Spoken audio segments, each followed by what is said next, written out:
కానీ రాజమౌళి గారు ఒక సీన్కి ఈజీగా కాంప్రమైజ్ అవ్వరు, కొన్ని 30-40 టేక్స్ తీసుకుంటారు, అది ఓకే ఆయన బడ్జెట్కి ఎగ్జాక్ట్లీ ఆయన తీసేదానికి ఓకే. ఇదే మనం తీయాలంటే ఒక ప్రొడ్యూసర్ మనకు డబ్బులు పెట్టినప్పుడు ఒకటే రోజు ఒకటే సీన్ పట్టుకుని టేకులు తీస్తే అది ప్రొడ్యూసర్ లాస్ అవుతాడు. 100% ఈ పరంగా మీరు ఎలాంటి జాగ్రత్తలు తీసుకుంటారు? నాది డిఫరెంట్ స్టైల్ ఆఫ్ వర్కింగ్ వెళ్ళండి. నాది చెప్పాను కదా, నంబర్ ఆఫ్ డేస్ నేను కార్పొరేట్ సిస్టమ్ని ఇన్కార్పొరేట్ చేసుకున్నాను దీంట్లో.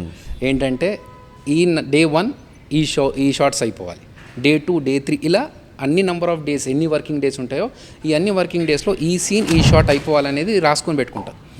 ఇందులో బై ఛాన్స్ ఇది చేయలేకపోయా, డే 1 నాది ఒక షాట్ మిస్ అయిపోయింది, దీన్ని మిగతా డేస్లో ఎక్కడ మళ్ళీ ప్లేస్ చేయొచ్చు అనేది నెక్స్ట్ మళ్ళీ నైట్ కూర్చొని దాని ప్లేస్మెంట్ చూసుకుంటా. ఓకే ఆ రోజు ఏ ఆర్టిస్టులు ఆ రోజు వస్తున్నారు, లొకేషన్ ఎప్పుడు సెట్ అవుతుంది, ఇది కూడా మీరే అన్నీ నేనే కూర్చొని చేస్తాను. ఇది చూసుకొని చేసుకొని మా టీంకి చెప్పి ఇక్కడ షార్ట్ మిస్ అయింది కదా దీన్ని తీసుకెళ్ళి ఇక్కడ ప్లేస్ చేస్తే సేమ్ డే ఆ రోజు ఆ ఆర్టిస్టులు అదే లొకేషన్లో ఉంటున్నారు కాబట్టి ఈ షాట్ కొట్టేయచ్చు.